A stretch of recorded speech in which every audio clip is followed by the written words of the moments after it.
Next up, we are joined by another very, very special guest joining us today on the podcast to help us celebrate the 200th episode of Two Black Nerds. We got the Fanboy Fighter herself, Fantastic Frankie, popular Yeah. TikToker, Instagrammer, comic book expert, geek expert, all things under the sun. She is here to help us break down the latest and the greatest, or maybe not so greatest with the MCU, but we'll get into that in a second. Frankie, how you doing today?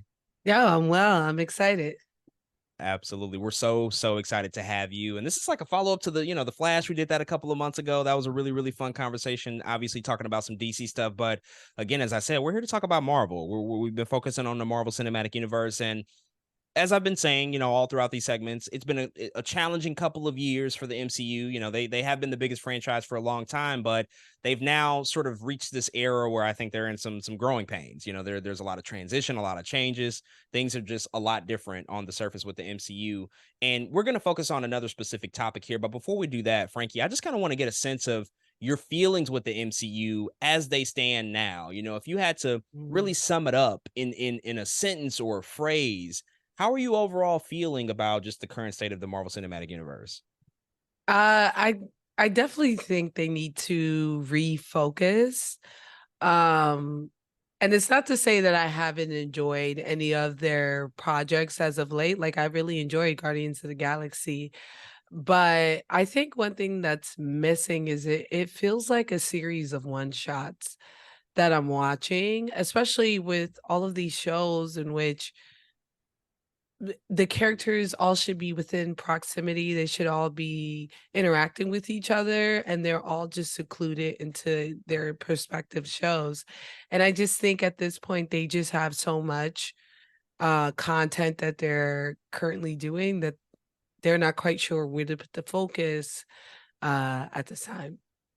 That's really well said, and that definitely starts to touch on some of the things we'll talk about today. I think we can both agree, Des and I, like that is a huge issue, for them that seclusion, and sort of that isolated nature of a lot of the projects might be hindering them. And I think going into the MCU, like Phase 4, when we were starting to hear about all these announcements, I was initially really excited about that. Like, oh, we're gonna get to explore all these different corners of like the MCU and see how vast it is, and that could still be like a super positive thing, but perhaps after something that's so huge as Endgame, and what they achieved there, perhaps it might have been more beneficial to scale back and maybe, focus on how to connect these pieces once again before we got to that level of really scaling up and expanding out. But do want to dive into the specific topic here and talk about sort of that lack of cohesion that exists that we feel, but also how that affects the stakes of the universe, and I think going into Infinity War and Endgame, I remember that felt really big time. That felt like everything was on the line. It felt very important. I felt the threat of Thanos for sure.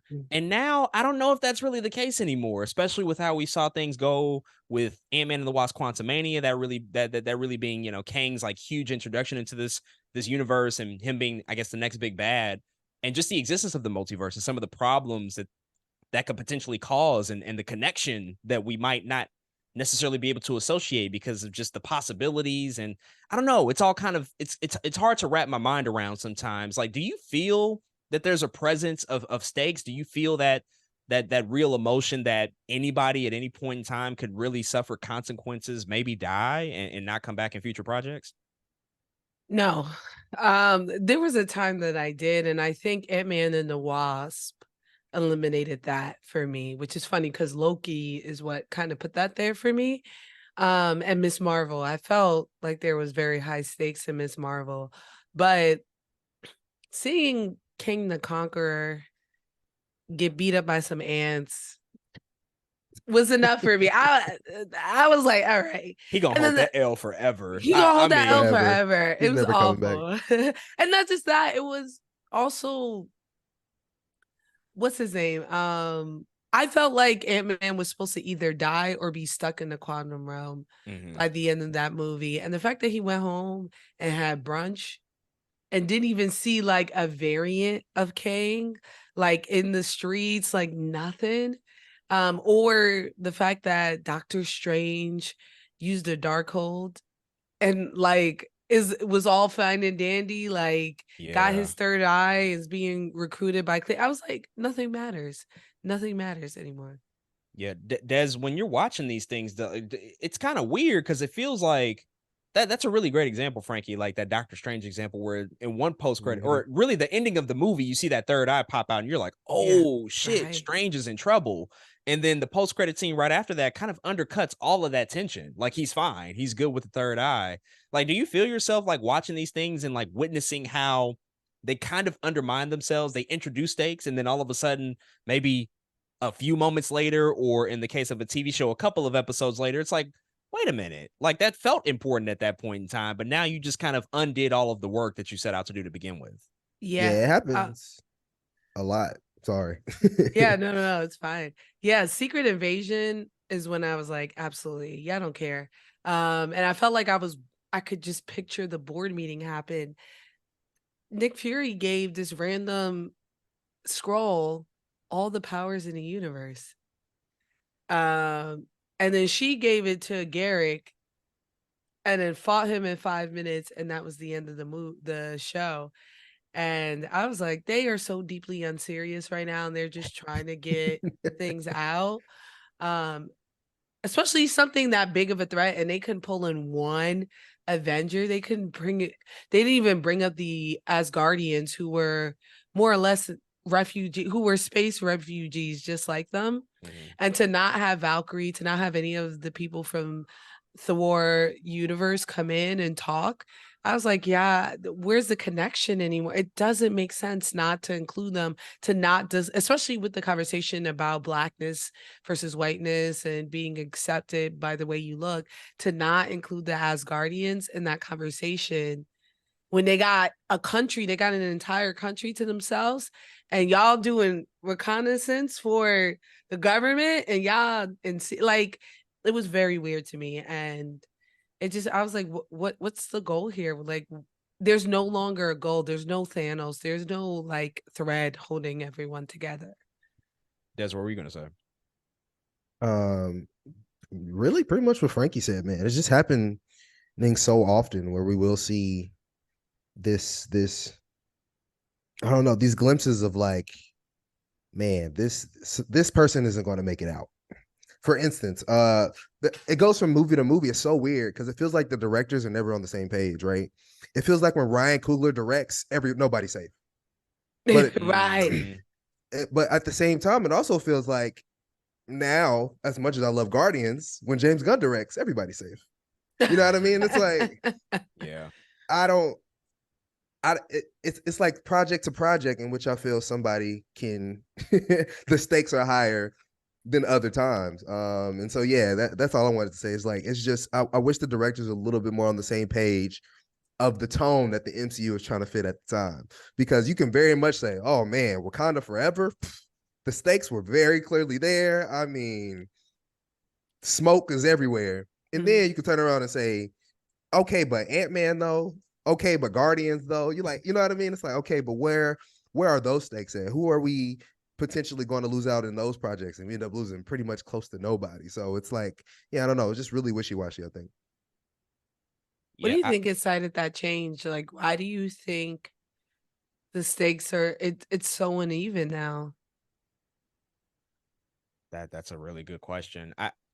I think what I think it's a couple of things. One thing that I have been thinking about, and I don't know if they'll ever admit it, probably not, but I do think that a lot of the backlash that we've seen with other franchises has like indirectly affected them too. I think about specifically anytime I rewatch the first Avengers movie and I look at that final sequence in New York, the Battle of New York, it's incredible. The way it's Mm-hmm. staged, the way it's shot, the action, how coherent it is, the character interactions, but also the threat of what's present at the time. The reality that there are still like millions of New Yorkers whose lives are at risk right now. Even so much Mm-hmm. so that like Shield is threatening to drop a nuke No on the gun, yeah. island of Manhattan, right? That is the crux of that moment. And for whatever reason, I think after that, we started to see a lot of superhero movies get away from that.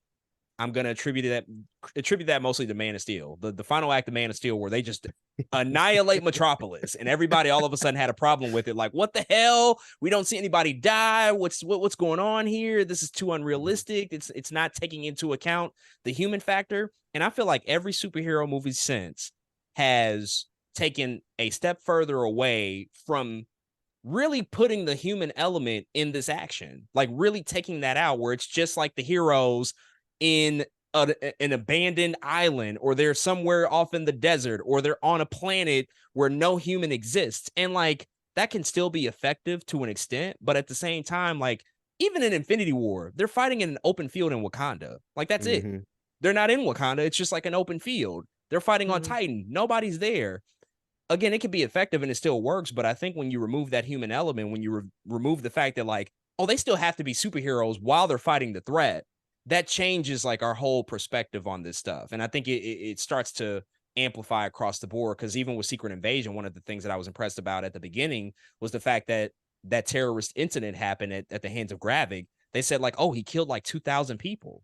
That would be one of the deadliest events in the MCU, but we don't really ever hear about it again in the rest of the show. And that's a complete waste. You know, why do it? You know, if you're not going to make that like a huge focal point of the story, then I don't really understand why do that to begin with. So I think that they just have to figure out how to make that work and how to like reintegrate that human factor. Because if we can't relate to the conflict and to the, I guess, the destruction or whatever it's happening, the threat, then it just always is going to feel like a disconnect, I think.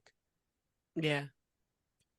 I do want to ask about, even, you know, thinking about like Secret Invasion and like some of these other things, like Skrulls and the multiverse, right? Like the multiverse, there's variants. You can have countless amounts of, you know, whoever you want. You can have all these Spider-Man, you can have multiple Doctor Stranges, you can go to other universes, or a Skrull, you know, you don't necessarily know who's a Skrull. Anybody can become a Skrull at any time. We saw Rhodey all of a sudden, like his whole story has gotten very convoluted. When did he become a Skrull?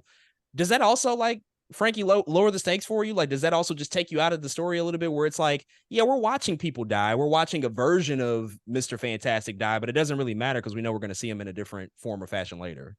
You know, I've been conditioned not to care about multiverses because, like, between anime and comic books, like, that's always there where someone could be brought back, or you know that there are different versions of a character. The point is supposed to be that you're connected with this universe so much that that loss is what hurts, right? Like if we get Reed again, it's not going to be John Krasinski. It's going to be, thank God, not, you know, what's his name? From Girls, Adam. Adam Driver. Thank God.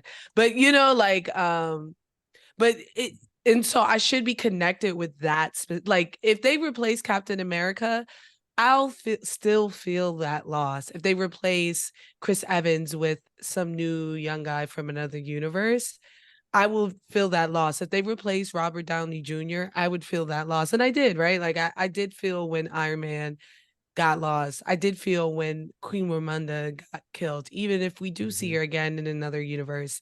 So I think that goes down to the writing. But to your point, as like, they're not backing it up with the writing. Even in Secret Invasion, where they're talking about terrorist attack, I didn't feel the gravity of it. I didn't, because immediately after, I had to watch Rhodey call Sam Jackson untalented, and then Sam Jackson find out, like, it was just so much other things going on that I was like, where am I supposed to focus? What am I supposed to care about? Yeah, I mean, it didn't help that like when the president got attacked, they ended up in an empty hospital and nobody was there. It's like, it's the president of the United States, and all of a sudden nobody's in this hallway. And then the attacks happened the last 10 minutes of the TV show. Right, exactly. I agree. I thought that president's speech was gonna happen in the middle of the show, and now it's like, do you protect the people that are here because of you, or do you protect your world that you have sworn yourself to? And so that was what I thought. I was like, this is the last 5 minutes and that call is out. Like, where are we gonna see this follow-up? It better be in the Marvels. It better be. They ain't got no choice. It better be in the Marvels. Cap, absolutely not. They're gonna be in another world. Why would they may touch on it? They may talk about it. Like, they're gonna say something dumb like, with the state of the world right now. It's gonna be like that. A throwaway line where it's throwaway like, line. Yep. If you watch Secret Invasion, then it matters. But you know, if you didn't, then it'll just go over your head. That does kind of lead to the next thing that I do want to bring up is that cohesion and that connectivity, because I do think that a part of the stakes or lack thereof can be attributed to the fact that these things don't always feel that connected. Des, when you see that celestial sticking out of the earth in Eternals and it never get brought up again. It was brought up in She-Hulk. It never get brought up again. How does that make you feel? I mean, yeah, they referenced it as She-Hulk, but it's not a real thing. Like, if that really happened, everybody would be talking about it. What everybody. Tiamat, what? And they don't talk about it. So, like, how does that make you feel that, like, we've gotten probably no less than at least like 7 or 8 different projects since then, maybe even more, and literally nobody's brought it up, the fact that, like, there's this huge celestial sticking out of the earth right now. Yeah, man, that connectivity piece does make the stakes feel weird, right? We even talked about this in our Moon Knight podcast when big ass Khonshu is fighting. We got a kaiju fight in the middle of Egypt, and this should be on every news station. I should have been able to see, like, I don't know, somewhere J. Jonah Jameson of our MCU is talking about Khonshu sticking out of here, Tiamat's popping up. Like, part of me feels like, I know it sounds crazy, there should be like a Marvel news show to connect everything. Like, in between every movie should be like Marvel news. This thing happened. Like, just acknowledge it sometimes. You know what I mean? And then I think it gives more leeway for other directors and writers to put it in their next Marvel film to make it feel more connected. Like, I don't know. There's just, why don't you do that show? Translation. Right, I need to. You could put a little suit on. You got the equipment. Got the desk, all of that. It would be hot. No, that would be hot. But yeah, it's just, I don't know. There just feels like there's a missed opportunity to just bring this stuff up, and part of me doesn't feel like it's hard, right? Because that they could use those lines as, I don't even know if I would call them throwaways, right? But they could be quick one-liners to acknowledge that we exist in the same plane.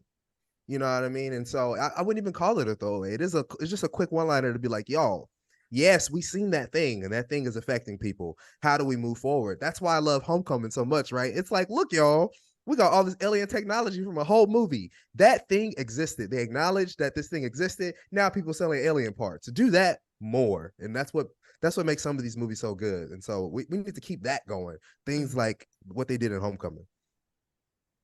Frankie, is it just too many projects to connect those dots? Like, are they kind of a slave to just the massive amount of parts that are moving around, to where it's like, we have so many things that we have to be mindful of. It might cause some issues if we try to connect these dots too much, because I think they've stumbled with that. But conversely, I do think that, like, when you just don't acknowledge it, it creates this disconnect between us and the product. No, I think most of it is greed, because comic books always have at least 10 comics at the same time from different vantage points, and they do events all the time, right? Civil War, Crisis on Infinite Earths, like, there are events that happen that span across multiple storylines and always feel connected. It's a signature of the genre. So I don't give them grace that there's too many projects. And then the projects they've been doing as of late is so easy to connect. Miss Marvel, Hawkeye, what was the other movie? And Falcon and the Winter Soldier, all at one point were in New York City. All 3 of them were in New York City. And Spider-Man are all in New York City / Jersey City, which you guys are, that's right there. Right.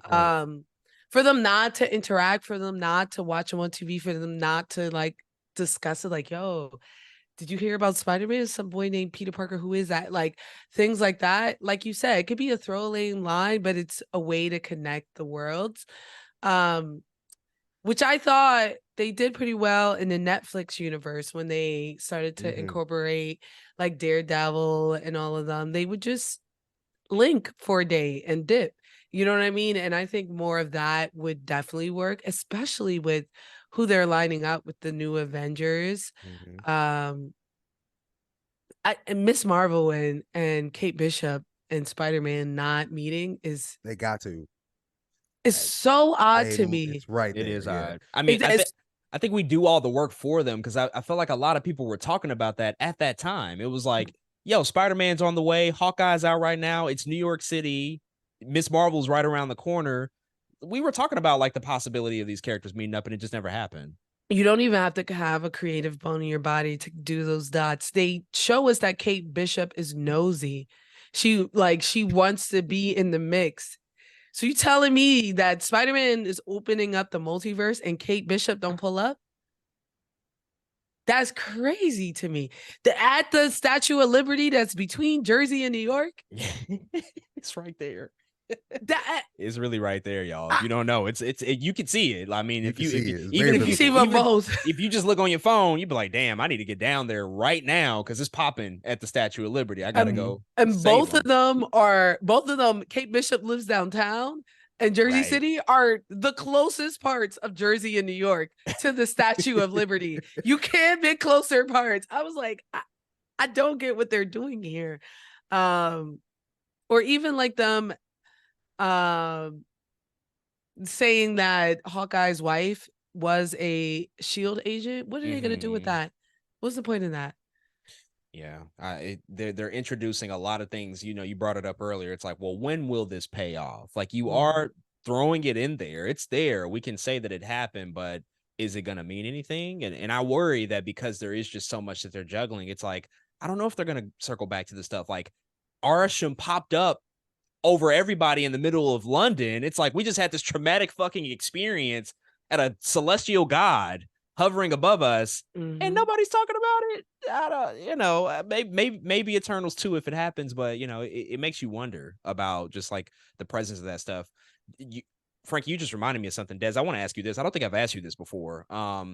About characters popping up in their projects. Like, it felt like in phase 1, 2, and 3. When we saw somebody pop up in a movie, it was like, oh, snap. Yeah. Like, yo, Mark Ruffalo was in the post-credit scene of Iron Man 3. Like, what? Even if it's just a therapy scene, like, it didn't seem like a big deal, but it was cool that they played on that, or the Steve Rogers cameo in Thor: The Dark World. Like, that stuff felt super special. And I just don't know if it feels that way anymore. Like, even when we see, I don't know, Valentina is popping up in all these projects across phase 4. She's in Black Panther. She's in Falcon and the Winter Soldier. She's supposed to be like a new connective piece. Like, it doesn't quite feel the same, and I don't really know why. Like, what do you think? What do you think is the reason for that we're not necessarily? I mean, I don't want to speak for you, but like, are you gravitating towards those moments when you do see certain characters pop up that you didn't expect to? Nah, not anymore. And I think it really does go back to that piece where it doesn't feel like we're ramping up towards anything. Although we know what we're getting, right? Again, we know Fantastic Four, X-Men's coming, Kang Dynasty, Secret Wars, yes.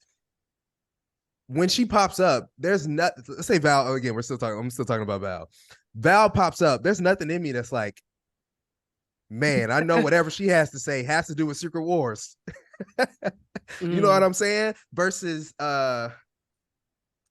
as soon as I seen Nick Fury pop up in Iron Man, I said, I know where the hell this is going. Yeah. I'd had no questions. I said the Avengers is on the goddamn, you know what I'm saying? Yeah, like, I felt different for sure. It felt different. I knew what was going on. Now, when the characters do pop up in another project, it's like, okay. Nice. You don't know, you don't know what's happening, right? Versus, again, we just used to know what was happening or what was going down. It's not like you see Black Panther and Civil War and don't think, oh, Black Panther movie coming. It's like, no, Black Panther movie is coming. And so that's what's kind of what I feel like we're running to right now. It's like, yes, that's cool. They're over there, right? But what do we get from that? What's the after effect? What are we rooting towards? What are we going towards in terms of that cameo or that specific character popping up at this moment at the perfect time, right? Again, there was a little moment when Val first pops up. It's like, okay, I guess she's putting together the Thunderbolts. That's cool. But then you see her again and you're like, we already know what you're doing. You know what I'm saying? Like, there's no more mystique, I guess, you know, with her character of what or excitement of what's to come. And I think that's what we're missing, is that excitement. Frankie, Thunderbolts is like the big team up movie that's closing out phase 5, but do you think that the lack of an Avengers movie so far in this new sort of era has sort of caused some of these issues? Just the fact that like we're not building to something that feels like an event. Like, even though Kang Dynasty and Secret Wars is supposed to wrap everything up, I mean, you still had Age of Ultron in the Infinity Saga, which was like that middle chapter. Like, it wasn't Thanos yet, it wasn't quite time for him, but we still got to see them come together, and we still got to move some very important pieces along the way before we fought Thanos. Like, do you think that not having that has really caused some of these issues that we're talking about? Oh, absolutely. Desmond, to your point, like there's just no connection there. And even though the what's their name? Val's team name? Oh, The Thunderbolts. Thunderbolts. Thunderbolts. Yeah, even though they're supposed to be, I guess, the anti-Avengers or the team that we're looking at, we haven't even seen half of them recruited, right? We just know they exist. We've just met their characters. And I think that's a big part of it versus, like you said, Nick Fury pulled up on every one of them and asked them to join.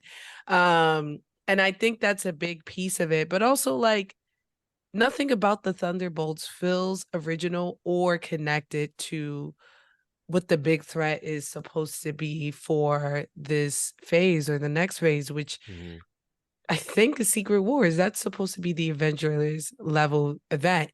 And even if you look at phase 2, Captain America's Civil War was like Avengers 2.5. And that's what I mean. Like nobody's interacting with each other. Shang-Chi didn't even valet Scott's car.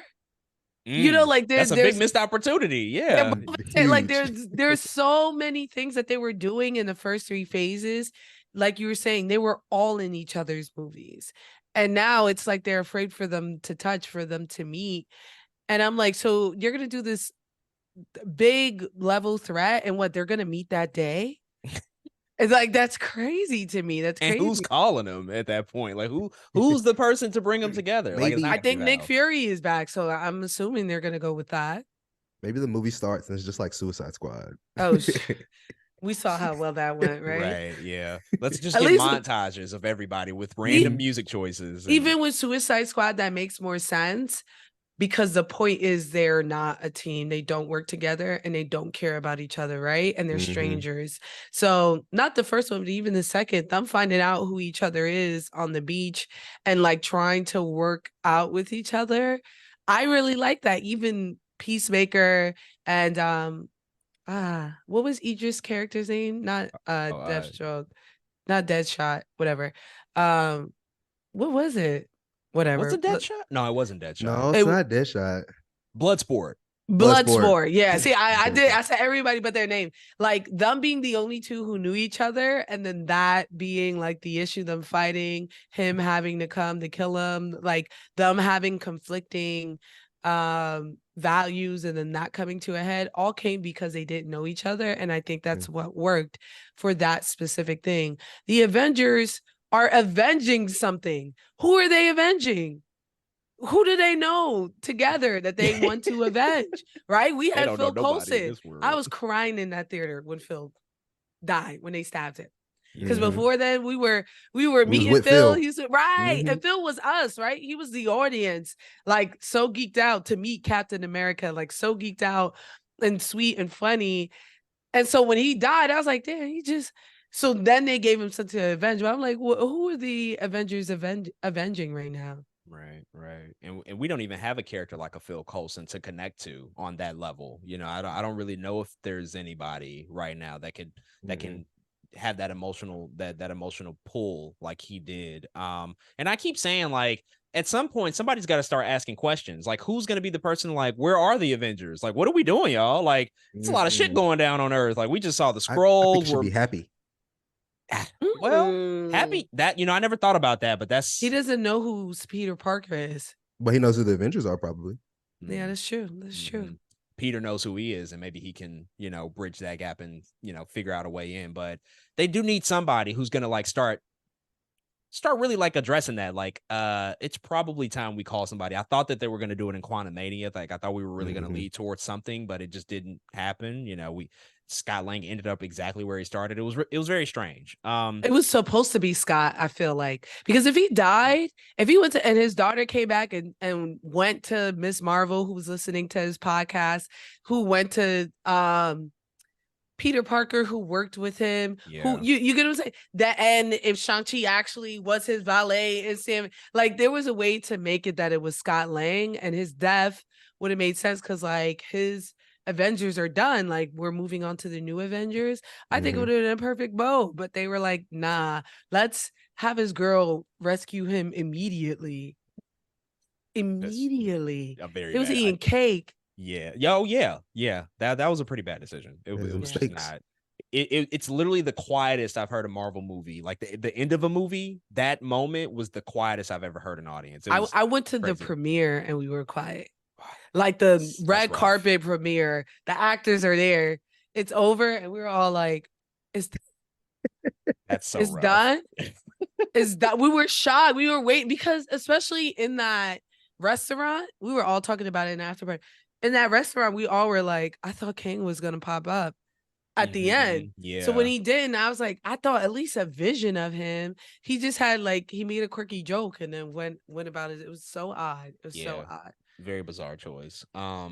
As we wrap up here, we got two really important questions for you. We'll get the hard one out of the way first. Well, the $1 million question for you, Frankie. You know, sort of after talking about all of this, thinking about where the MCU is now, especially with these particular issues with stakes and cohesion. What would you do to fix it? Like if you could just introduce some new ideas and just sort of like guide them down the right path for the next couple of years or into the next phase or the next saga with their plans, like what would you do to kind of get them to address some of these challenges and try to fix some of these things that just aren't working so well for us? I would stop announcing totally new heroes in movies and start working with everyone we introduced as of late. I am so nervous about the X-Men introduction and how that's gonna go. And I know we want them. I get it, we want them, but we have so much going on right now. We need to figure it out. I need Spider-Man to figure out something, become the leader. And I think they have enough characters right now, good young characters that are interesting that we're connected to, that they can build a new Avengers on. So I just think they need to focus on that. Yeah, I agree. I think they're juggling a lot. So the thought of even bringing in new people, adding on more characters right now, it's like y'all have enough to really worry about right now. Can we like establish that connection, that emotional connection that we want with who's already on the table? Outside of that, like what are you excited about? What are you looking forward to that they have coming down the pipeline? It could be a movie, TV show, what's sort of on the horizon that you're really looking forward to? I'm excited for the Marvels. I like Brie Larson. I love Photon. I'm hoping she'll get some like actual, character development She and things better. like that. Yeah. After all of I'm this, hoping yeah. after She all of this, better. what else I got to do, right? Is what I'm saying. I'm hoping, although I heard it may be canceled, I want to see what's going on with Wanda.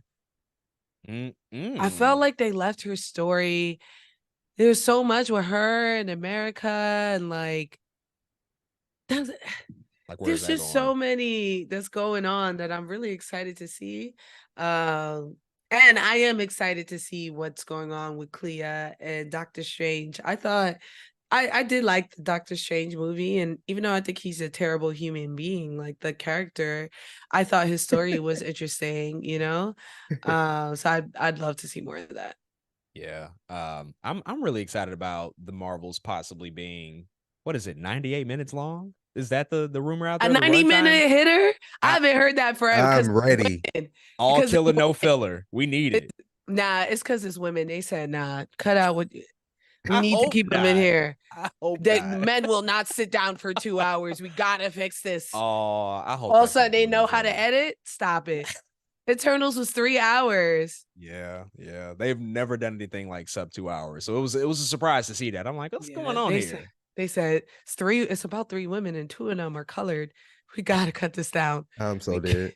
we gotta cut this down. That's really the last thing they need to be doing. I hope it ain't that. But we'll see. We'll see soon enough here about the Marvels. But Frankie, thank you so much for coming on today to help us celebrate the 200th episode of Two Black Nerds. This was so much fun as always. Before we officially let you go, can you let the people know where they can find you and what you got going on right now?